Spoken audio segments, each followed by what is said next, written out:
ขอแซวสิได้บอกดอกคำ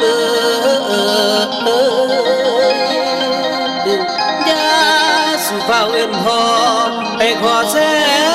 วในน้องละสาวโมหาอย่าทาทางพอเอิ้นนางอย่าเฝ้าให้น้องไอ้ยังหนุ่มบ่ทันโซขอเบอร์โทรให้คนดี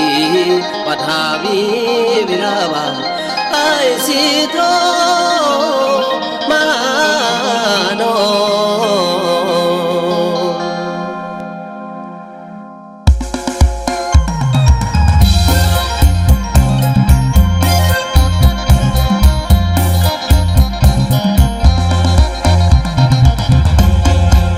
ให้ขอแซวเล็กแนวคืออ้ายเขาก็มีความหมายเพราะสายตามันยังนุ่ม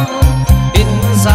วหัวใจให้มันโลดกุมอยากจะเป็นหนุ่มตอนอายุ23เป็นสาวงามม.4 ม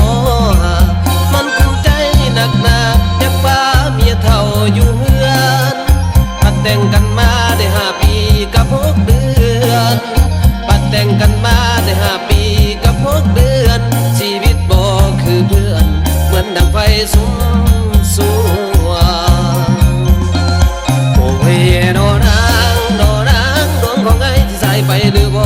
ดวงของไอ้ที่ใส่ไปหรือบ่ย้ำเมื่อมาพบพ่อเที่ยวเอาเด้นางทำบ่ได้ย้ำเมื่อไม่เห็นเขาจะเป็น